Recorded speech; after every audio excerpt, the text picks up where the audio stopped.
Hello friends, कैसे हैं आप लोग। आशा करती हूँ आप लोग अच्छे और स्वस्थ होंगे। जैसा कि आप सभी को पता है, सीटेट पेपर सेकंड साइंस के जो हमने क्लासेस कंप्लीट कर लिए हैं वो टोटल 11 क्लासेस कंप्लीट हो चुकी हैं। जिनको भी क्लासेस देखनी है वो जाएं और मेरे चैनल पर सारे क्लासेस अवेलेबल हैं, उसका फ़ायदा उठाएं और पेपर में अच्छे से पास हो जाएं।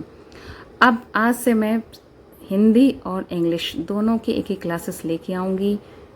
सीटेट पेपर सेकंड की मैं बात कर रही हूँ। Okay guys, CTET paper second में हिंदी की और इंग्लिश की दोनों की क्लासेस लेके आऊँगी, जो कि बहुत इम्पॉर्टेंट है। क्योंकि ये पेपर फर्स्ट की तरह हिंदी और इंग्लिश नहीं होता। इसमें अगर आपको सीटेट पेपर सेकंड को क्लियर करना है ईजिली, तो आपको इंग्लिश और हिंदी पे बहुत अच्छे तरीके से मेहनत करनी होगी।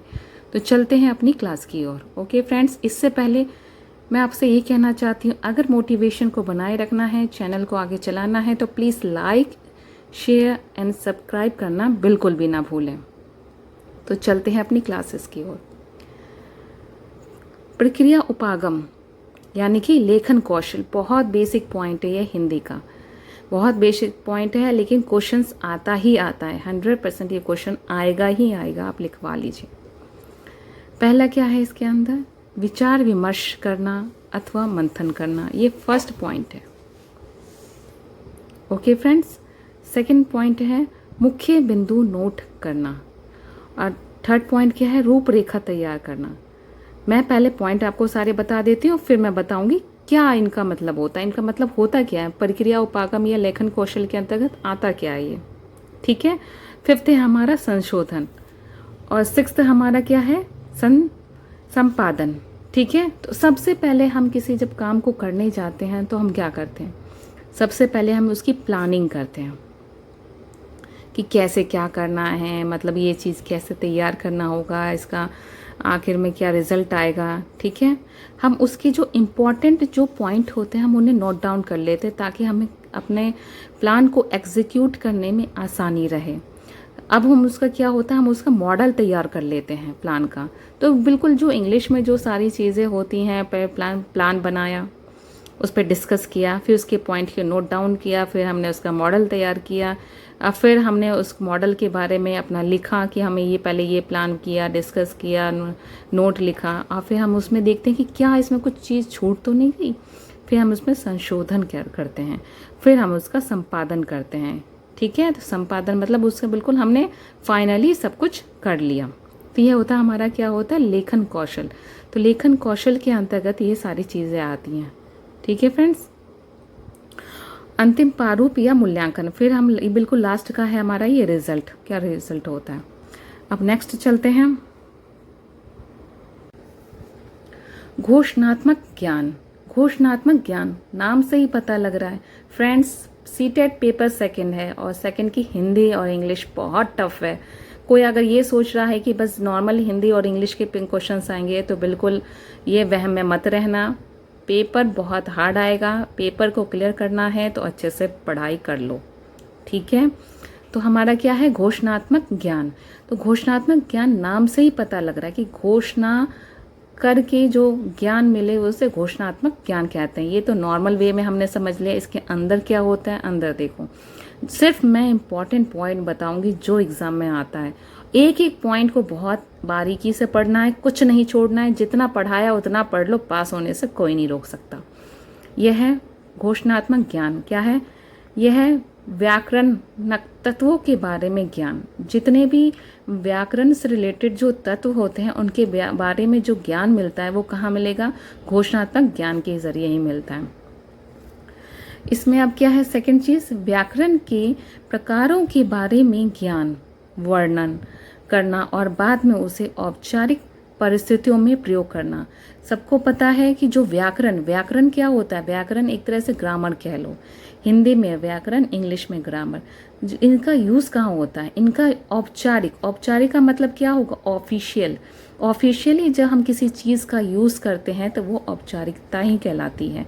के बारे में क्या है, व्याकरण के जितने भी हैं, मतलब व्याकरण के ग्रामर के जितने भी पार्ट हैं, ज्ञान है, उनका वर्णन है, उनके बारे में जो वर्णन किया गया है, या जितने भी उनके प्रकार हैं, ये इन सब के बारे में जो मतलब उनका जो क्लैरिफिकेशन है, जो उसका वेरिफिकेशन है, जो भी है व्याकरण के बारे में, उसके ग्रामर के बारे में, अगर उसके बारे में जो ज्ञान दिया जाता है वही क्या कहलाता है, घोषणात्मक ज्ञान कहलाया जाता है। सबको पता है।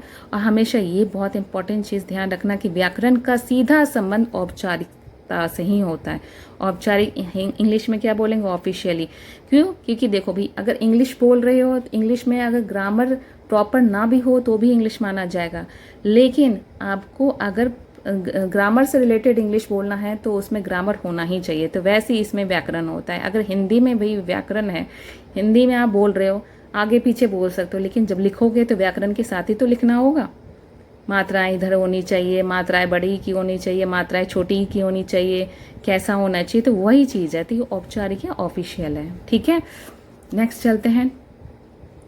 इसे सैद्धांतिक ज्ञान या वर्णनात्मक ज्ञान या प्रस्तात्मक ज्ञान भी कहा जाता है। बहुत इंपॉर्टेंट है। तो हमारा घोषणात्मक ज्ञान क्या है, से सीधा हमें ध्यान रखना है कि घोषणा का सीधा संबंध व्याकरण से, व्याकरण का सीधा संबंध औपचारिकता से। जहाँ ये सारे चीज़ ऑफिशियली जहाँ बात आ गई, तो ऑफिशियली क्या होता है, सिद्धांतों की बात होती है, वर्णनात्मक ज्ञान की बात होती है, प्रस्तावात्मक ज्ञान की बात होती है। तो इन सब को बस ध्यान रखना है, कोई ज़्यादा लर्न करने की ज़रूरत नहीं, बस माइंड में फिट करने की बात है कि मतलब ये व्याकरण से संबंधित है, ऑफिशियल होगा, औपचारिक होगा, सिद्धांत होगा, प्रस्तावना होंगी, ये सारी चीज़ें होंगी। ठीक है, यह किसी विशिष्ट उपयोग या उद्देश्य तक सीमित नहीं है।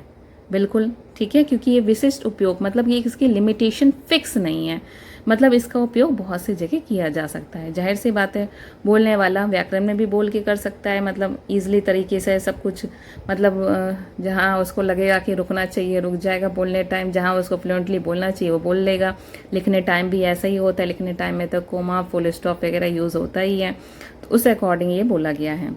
इसे किताब व कंप्यूटर में संग्रहित किया जा सकता है। अब यही पता है सबको कि अभी इजीली जितनी भी लैंग्वेज हैं वो कंप्यूटर में, किताबों में तो पहले भी होता था, अब कंप्यूटर में भी इजीली सेव हो जाता है।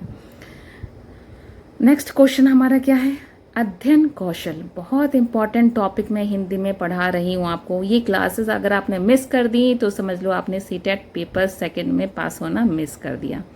ओके फ्रेंड्स, अगर आपको पास होना है तो लाइक, शेयर एंड सब्सक्राइब करना बिल्कुल ना भूलें, क्योंकि अगर आप नहीं करेंगे लाइक, शेयर एंड सब्सक्राइब तो आपको आगे क्लासेस बिल्कुल भी नहीं मिल पाएंगी। ओके फ्रेंड्स, अध्ययन कौशल क्या होता है, कहे गए वाक्य जो हम वाक्य कहते हैं उनकी जो मुख्य बिंदु को समझना तथा मुख्य बिंदु को लिखना ही अध्ययन कौशल के अंतर्गत आता है। कितनी इंपॉर्टेंट बात है, जो हम कुछ कह रहे हैं, जो हमारा जो हमने कुछ बोला, उस बोलने में जो हमारा उद्देश्य क्या निहित है, हमने किस चीज़ के लिए बोला, क्यों बोला, तो उस चीज़ को पकड़ना है। इसमें क्या हमने बोला, उसका क्या, उसका आगे उसका एम है, उस हमने उस बात को क्या समझाना चाह रहे हैं अपने बात के ज़रिए, तो उसको समझ के लिखना, उसके समझ को लिखना ही हमने, मतलब कुछ चीज़ बोला, उस बोलने की बात का मुख्य उद्देश्य है क्या, उस उद्देश्य को हमने समझ लिया और समझ के लिख लिया, तो वही अध्ययन कौशल के अंतर्गत आता है। तो इसमें एग्जाम्पल के तौर पे क्या हुई, क्लास है, क्लास में क्या है, एक टीचर आई, टीचर ने कुछ पढ़ाया, क्या पढ़ाया, समझ लो हिंदी पढ़ाई उसने।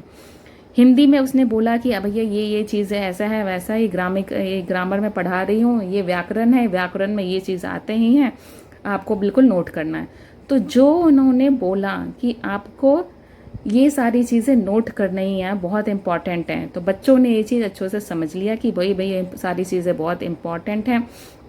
टीचर ने बोला है कि आप इसे अच्छे से समझ लो और नोट डाउन कर लो। बच्चों ने क्या किया, उसको अच्छे से टीचर के बोले हुए चीज़ों को अच्छे से समझा पहले, फिर उसको नोट डाउन किया, तो ये क्या अध्ययन कौशल के अंतर्गत आया। ठीक है फ्रेंड्स, आगे चलते हैं। सेकंड है मुख्य बिंदु लिखने के लिए तथा पाठ्य सामग्री के सार लिखने के लिए पढ़ना। तो वही चीज़ सेम है कि मतलब हम जो टीचर ने जो सारी चीज़ें पढ़ाई, उस पढ़ाई गई पाठ का सार क्या निकला, सार का जो उन्होंने समझा अब उसको लिख लिया। तो यही चीज़ है, कहते हैं ना कि उद्देश्य क्या है। टीचर ने एक कहानी सुनाई, उस कहानी का उद्देश्य बच्चों ने समझा, उसको अपने लैंग्वेज में लिखा, या टीचर ने जो बताया जिस तरह से लिखना उसको लिखा ही, वो अध्ययन कौशल के अंतर्गत आता है। फ्रेंड्स, आज हिंदी की क्लासेस इतनी ही। अगर आपको क्लासेस चाहिए, बिल्कुल बेस्ट क्लासेस हैं, अगर आपको आगे क्लासेस चाहिए तो आप प्लीज़ कमेंट करना ना भूलें कि हमें क्लासेस आगे भी दीजिए। इसलिए लाइक, शेयर एंड सब्सक्राइब करना बिल्कुल भी ना भूलें। ये एक डेमो क्लास थी, तो आगे आप बताइएगा आपको क्लास कैसे लगी। हो सकता है कि आपको मैं PDF में भी अवेलेबल करवाऊँ आगे नोट्स, बट आपको मैं अभी इसी तरीके से मैं पढ़ाऊँगी। ठीक है फ्रेंड्स, तब तक के लिए बाय बाय, मिलते हैं इंग्लिश की क्लास में।